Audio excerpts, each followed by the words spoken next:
capital need on reserve or... Pag reservation, 20,000 lang kami sa reservation.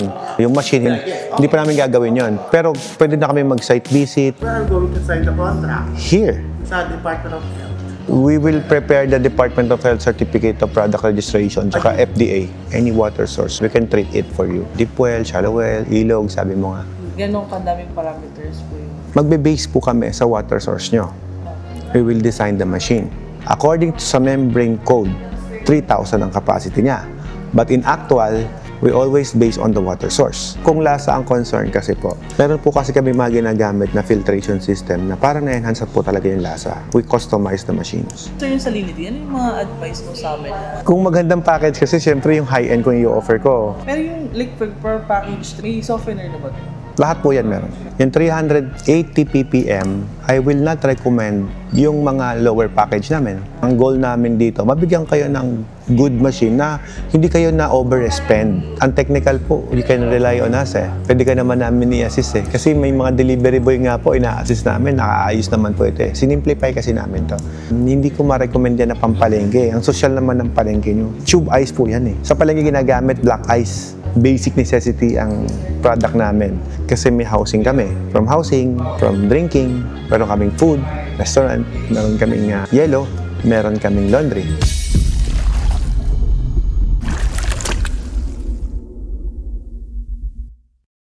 Napanood ko nga, meron din silang tricycle. Opo, even pan-deliver. Kompleto po, Cotib housing meron kami. Yung housing namin, tiny house. Oo, meron. Kasi syempre, yun yung makakosting namin, sir, makukompute agad namin magkano na yung gagastusin mo eh. Pag kasi ginawa namin, sir, for example, from regular construction, magsisemento ka, magbabakal ka, mag-hollow blocks ka. Ang nangyayari po doon, sir, hindi namin makompute para sa inyo magkano yung gastos talaga. Kasi each town, iba-iba ang presyo ng bakal, ng hollow blocks, so hindi namin makompute yan. Pero kung tiny house or container house, pag sinabi namin na 185,000 lang to, yun na yan. Wala ka ng gastos. Galing ako sa kami yung gumagawa ng mga water station houses. Kahit anong ganda ang bigay ko, sir, hindi ko rin masatisfied pagdating sa construction talaga. Kasi iba yung ine-expect mo eh. Kahit man yung drawing, kahit nakopya mo yung drawing eh. Makakita ka lang ng konting gas-gas ng tiles eh, nare-reject kami. Diba? Siyempre, meticuloso. Kapag nakakita tayo ng bahay, siyempre, binayaran natin yan eh. Ang di naman yung ganda titignan mo yung mali. Diba? Ito naman. Meticuloso din ako, sir. Pag tumitingala akong ganyan, sir, nakikita ko, yan, uneven yung ceiling ko, yung gap. Napapansin ko yan, parang pangit. Kaya lang, sabi ko naman sa wife ko, 15 days mo lang itong ginawa, ano in-expect mo? Garahe ko kasi to, itong buong area. Dati kong garahe ng truck. Sabi niya, kulubin ko nga to, gawin kong showroom. Wala na akong paglagyan ng gamit eh. It's still under construction po in extend. Actually, tapos na yung bahay, pero nagpa-extend kasi because of this. We need space. Pag matapos po yun, we will go to final sa payment na tayo. Apo. Sure of that. Hintayin lang po namin matapos yun pa. Less than 2 months. Less than 2 months, okay po. Okay. Since na ang bintana noon ay maliit, wala nang magpapasukang ibang dito at sa may harapan. Paano ang target? Dapat talaga may assistance namin sa 2 months yung sa inyo. Sa amin naman po, ang waiting time po namin is 35 working days. Mga 2 months. Less than 2 months din kami. Kahit nakita nyo po na may mga stocks kami, kahit punta kayo sa showroom namin, customize po kasi yan. So, ang nangyayari po, pagkakuha po namin ng water sample sa inyo, magpapalaboratorio kami. Mag-iintay po kami doon. Pag-release po nun, diyan pa lang namin magagawa yung design ng system mo. Tsaka gagawin lang din po namin yung system pagka may down payment. Yun ang process namin po. Tsaka kami naman po, ang ginagawa namin, since magsa-site visit naman po kami, bibigyan namin kayo ng layout, we will test the water. Kailangan talaga bago gawin yung building, may assistance na rin po muna kami. Hello po. Opo. Supposed to be dapat ganun. Kasi ang nangyayari po sa ibang mga bumibili, ginawa na po nila yung building, niready na po lahat-lahat. Tsaka palang bibili. Kami, tuwan-tuwa kami pagka ganun. Hindi na kami nahirapan. Kung ano adapt na namin doon, tanggapin mo na kung ano yung ibibigay namin. Hindi kagaya ng nag-start pa lang kayo, kinonsult nyo sa amin. So, makakapag-collaborate kami with the contractor and kami. Kumbaga yung mga iniisip nyo na, paano ganito? Paano papasok yung ganito? Wala na yun. Kumbaga, kami nang magkausap. Just use your money to work for you. Parang ganun. O, ito pera ko. Okay, gawin yan. Pasok na sa money matters. Sige, pagdaanin na. Sabay na sila. Pwede naman po na kung gusto nyo, reserve muna kayo kung nasa planning stage pa lang. Sa siguro magka-cash basis lang talaga. Paano po ngayon, magda-down kami? Ano po yung term ng reserve or... Pag reservation, 20,000 lang kami sa reservation. Yung machine, hindi pa namin gagawin yon. Pero pwede na kami mag-site visit, may reservation na kayo eh. Pero kung down payment po yan, syempre, tatakbo na po yung araw na ginagawa na po namin yung makina. Saktong-sakto yon kasi 2 months pa yung sa inyo, tapos na rin kami. Kumbaga, we're just waiting for the deliveries. Magda-down kami yung sa reservation ng 20, how pa paano payment namin? Bank transfer, GCash or what? You can do that. Tapos sir, ganito po yan. Since you already give your 20,000 sa amin, I just want you to know na hindi po siya refundable. Gasin po namin siya papunta doon. Pagpunta po doon, sir, since may kontrata po tayong hawak, kayo po pwede nang isettle doon yung down payment para at least tumakbo na po siya. Kumbaga may kontrata naman po tayo. Once na nagpunta po yung staff ko doon, dala-dala po niya yung kontrata na notaryado na. Kaya kapag nag-reserve ka ngayon ng 20K, makakapirma tayo, ma-establish natin yung kontrata ngayon. So, you don't need to come back here para makipag-kontrata ulit. Kami na yung pupunta doon. Mas efficient yun. Sir, ganito na lang, no? Since I will be talking with the engineers muna na kung how soon they're going to start with the house. Kasi they are just waiting for the building permit from the Dasmariñas City Hall. Once na na-issue na po yun, dito tayo papasok. Para sabay na siya. Sabi niyo mga na dapat habang ginagawa, itignan niyo na. Yes. Sige, that's clear already. Apo. Talaga babalik pa rin kami. Anyway, just parang namamasyal lang kami. We are going to sign the contract. Here. Now or? Of course, when you receive the reservation, 20,000. Wala pang reservation. Tapos sir, pag kung sakali man, magpapa-advise lang din regarding sa mga business permit. Of course, kasama po yan, sir. Yung mga essentials sa business permit kami ang gagawa na. May libre kaming DTI. Sa Department of Health. We will prepare the Department of Health Certificate of Product Registration tsaka FDA. Pero nasa inyo po kung gusto niyo mag-apply ng sarili, of course. But we will provide it for you. Yun po yung mga hindi nakalagay dyan, pero kasama po yun. Makikipag-contact nila ako kay Ma'am. Okay, Ma'am Eden. Thank you. Sir, maraming Salamat. Thank you for coming. Sure, thank you po. Regarding sa water source, any water source, we can treat it for you. Deep well, shallow well, ilog, sabi mo nga. Pwede namin i-treat yon for you. Ang concern lang namin, anong package po yung gusto nyong gamitin for water station? Kung purified, package 4, we have purified 26 level. Ito na po yung pinaka-minimum namin sa purified as of the moment. Ang presyo po niyan is 250,000. Sa cash basis, 250. 3,000 gallons per day po siya. Yun na po yung natitira sa 40%. Tapos, Yun na. Depende po sa water source, ma'am, no? Kapag ang tubig dumudumi, dumadami, tumatapon. Pero pag mas malinis ang tubig, mas marami tayong recovery rate. Sa water district ka na kasi di ba? Kahit water district po kasi, ma'am, iba-iba quality. There are some water district na hindi pa ganun kalinis yung tubig na nakukuha natin. At there are some area naman na malinis na. Hindi natin masagot ng specific, ma'am, na pag water district, mas maraming recovery rate. Hindi po ganun. Yan po pinapakita nyo ngayon is a parameters ng tubig. Yes. 380 ppm. Pagka ganyan po, hindi ko pa rin masasagot yan kasi una-una, we base on the particles na nakukuha nating tubig. Kahit po ganyan, pag may salinity na mas mataas, mas marami pa rin tatapon. Marami po ang kailangan natin pagdating sa physical and chemical analysis. Sine-check natin lahat, kumbaga pati yung hardness niya. Ganong kadaming parameters po yun. Magbe-base po kami sa water source nyo. We will design the machine. Bago natin makuha yung output ng finished product at gaano kadami yung reject water, we also base on your decision kasi papipiliin namin talaga kayo. There are some customers na gusto namin quality, pero syempre, when you are requesting for the quality, there always a sacrifice doon sa part na operations, of course.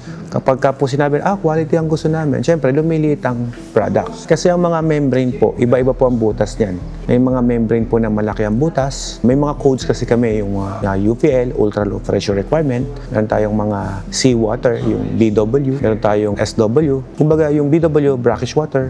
SW is seawater. UPL 20, ganyan. Iba-iba po siya ng codes na iba-iba rin ang applications. Kapag nakikipag-negotiate kami ng mga client, kagaya ninyo po, we always asking, ano po ba yung gusto nyo? Pasok talaga tayo sa 10 ppm. Nere, 380 sir, nakita natin 380. So regular membrane, kung 380 po yan, less po natin yung 98%, this is just a regular membrane sir. Kaya kitang bigyan ng finished product na 7.6 ppm lang.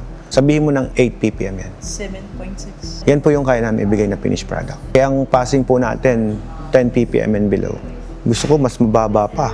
Siyempre, pag nag-request ka pa ng mas mababa dyan, 380 yung figures ng product mo, sir. Iles natin, meron kasing klaseng membrane, yung sinasabi ko nga sa'yo, na mas maliit ang butas. So, it is yung seawater or BW. Iles lang po natin yung 99%, that would be 3.8.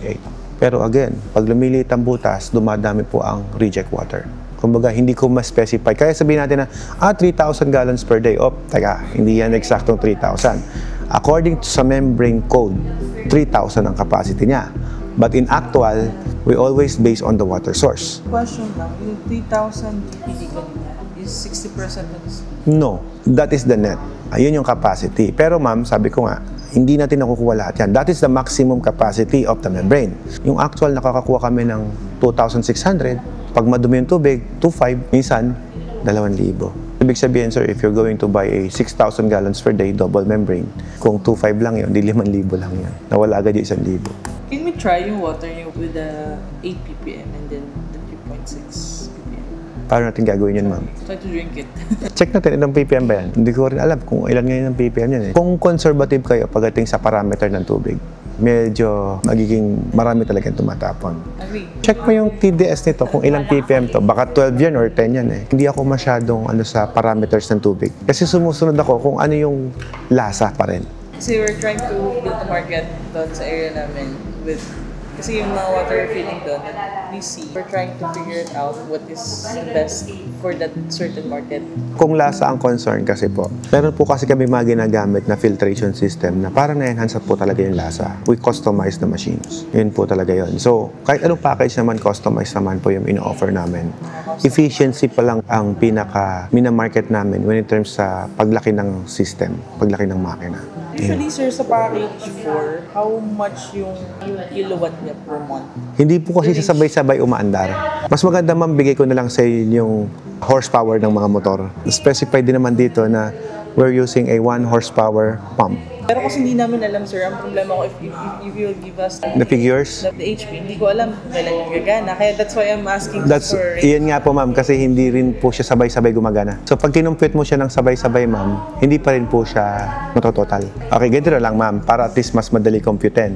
For example, you are selling 100 containers. Ang electric bill mo dyan, around 4,000 to 5,000 pesos, depending on the supplier ng kuryente. Kasi there are some municipalities na mas mahal ang per kilowatt nila. That's why I'm Kaya nga, test mo. TDS lang yan. Same lang din ang pinakita ni sir. Okay, sali mo na dito para magamit mo pa rin siya. 9, Oh, 9. 10, 9 ppm yan. Kung sa inyo, mas mababa. Kasi yung supply niya maganda. Ma'am, ang Pangasinan po, pangit po ang supply ng tubig dito. Tubig dagat po kami, ma'am. Pag mga ganun, sir, yung salinity, ano yung mga advice mo sa amin? Kung magandang package, kasi siyempre yung high-end kung i-offer ko. Kasi sabi niya maganda. Pero kung advantage lang ng different machines, iba po kasi yung approach. For example, ito, same din naman to ng package 5, kaya lang yung 5 is double yung capacity. Mas nagiging efficient lang siya sa kuryente kasi ito, for example, 8 hours umaandar, yung isa 4 hours lang. For me to be comfortable. Worst case scenario, pwedeng mag 50-50, pwedeng mag 70-30. Yung sa ibang lugar po, nagsi 70-30 po talaga kasi madumi yung tubig. Pag tubig dagat na nga po ang pinipilter namin, 5% na lang nakukuha namin. 95% tapon. Tubig dagat po kasi yun. Kaya pa rin ang system namin yun. Pag po ba ganito, nag-order kami, pwede mo mag-add kami ng halimbawa kung ano yung mga kadalasang pinapalitan. Of course, pwede. Kung ang tinatanong niyo po yung mga element na ginagamit namin, we use different, gumagamit kasi kami ng activated carbon. Marami, ma'am. We use sand. From Scotland po yung mga filters natin. Tapos meron tayong mga Germany na water softener. So yung sinasabi niyo na malambot yung tubig, water softener lang naman yun. Ay meron kayo nun. Pero yung liquid per package, may softener na ba? Lahat po yan meron. Ito, sir, product ko na. Product po ng table machine namin. Yung maliit na machine. Anong package nito? Yung table machine, pakita mo. Table lang siya na kinonvert namin. Maliit lang siya. Kasi ayokong kumain ng space dito. Gusto ko kasi malaman yung difference from the taste itself. Hindi po kasi kami makapag-produce ng mga water sample ng paiinom sa mga customer namin, ma'am. Kahit na bigyan namin kayo ng mga tubig na maipapainom namin sa inyo dito, pag dinala sa inyo, baka ma-disappoint ka kasi iba yung lasa kapag inaktol natin doon. Kasi magkaiba po yung water source namin dito, tsaka nandun. Totoo naman yun, sir. If we're going to do that, na sige, ito yung finished product ng 3, ito yung finished product ng 4. Isa-isahin namin yan, pwede namin gawin yon. Painom namin sa inyo isa-isa. But the only problem is this, Pagdating doon sa inyo, magkaiba tayo ng water source. So technically, mag-iba po lasa niyan. Exactly, sir. That's the point. Kaya hindi natin pwedeng pre-testing. Hindi po siya parang pagkain na niluto natin. Hindi po siya ganun eh. Kasi we will calibrate the machine according to your water source. Pero ma'am, nabigyan na ako ng figures ni sir eh. 380 ppm eh. Yung 380 ppm, I will not recommend yung mga lower package namin. Tingin ka ng mga bottled water na nasa labas. Sample ko po, Summit. Ang Summit, 110 ppm po yon. Okay, 380 pinag-uusapan natin. So technically, hindi natin magagawa yung 110 ppm kung yung package 1, 2, and 3 ang pinag-uusapan natin, 330. So wala pa din. Kung mabibigyan mo ako ng parameters, ma'am, na 100 or sabihin mo na 150, sabihin mo na 150, I might consider na selling you yan. Dapat ganun siya kababa. Opo, ganun siya kababa. If you really wanted na mag-cross-cutting tayo sa filtration, we will recommend naman. Actually, may guideline na rin akong binigay sa mga staff ko na ito benchmark natin ha, kapag 150 ppm lang yan, huwag mo nang opera ng purify. Doon na lang tayo sa package 1, 2, and 3. Kumbaga ma'am, kami ang goal namin dito, mabigyan kayo ng good machine na hindi kayo na overspend. Kasi alam namin hard-earned money yan. Ngayon, kung ang goal namin nang makabenta lang talaga, bakit pa kami gumawa nito? Eh di, puro ito na lang. Sa Maynilad po kasi, sa maniwala kayo hindi, sir, ma'am, ang tubig na nakukuha namin ng Maynilad is 70 ppm lang. Maynilad water, ang linis ang tubig nila. So, bakit ko opera ng purified? Pwede na sila sa mga lower package namin. Yan ang binibigay ko. Siyempre, ang gusto pa rin nila is quality. Gusto nila purified. Choice na nila yon. Pero ang pinupush namin, yung mababa. Kaya po meron kaming mga lower package. Kaya po sabi namin sa video, ma'am, 45,000 pesos, pwede ka nang mag-start ng water station. Yes, technically, yes, pwede. Kumbaga, may figures sa tayo na susundin, sir. Kaya siguro, ito ba in-offer mo agad? Sinabi ko lang na nag-start yung purity. Nag-start. Pero since nalaman po namin yung water source, 380, it's a good practice na ganun. Hindi naman po lahat knowledgeable sa tubig kagaya ninyo. Kagaya niya, sa water treatment din kayo. Di ba? Ang utang will make us masipag. Kasi may obligasyon tayo eh. Kami naman din, ganun din eh. Tsaka kasi sir, sa technical ako more of sa business side. Don't worry, mas maganda lahat may business side. Eventually, sir, yung technical, hindi mo kakailanganin dito. Ang technical po, you can rely on us eh. Pwede ka naman namin i-assist eh. Kasi may mga delivery boy nga po, ina-assist namin, nakaayos naman po ito eh. Sinimplify kasi namin to. Kumbaga ito yung parang sabihin mo ng water station planta na pinasimplify namin yung operation. Ba't ka namin pahihirapan? Nahirapan ka na mag-manage ng negosyo, pahirapan pa kita sa maintenance. If you know what I mean, mangyayari niyan, pares po kayo sa management. Naiisip namin na business model would prosper kasi we're trying to put sa mga Branches of us. Ang gusto kong malaman right now is sa business side is yung like in one container, magkano lang talaga yung production cost? Kapag itong package 4, production rate mo dyan, kasama kuryente, no, tsaka nawasa, 4 na piso. Per container yun, sir? Container, yes ma'am. Pag itong package 5, 2 piso production cost. Pag itong 7, 1.8. Pag itong 9 piso. Pag itong 10, 0.80 cents. At least may idea lang din kayo.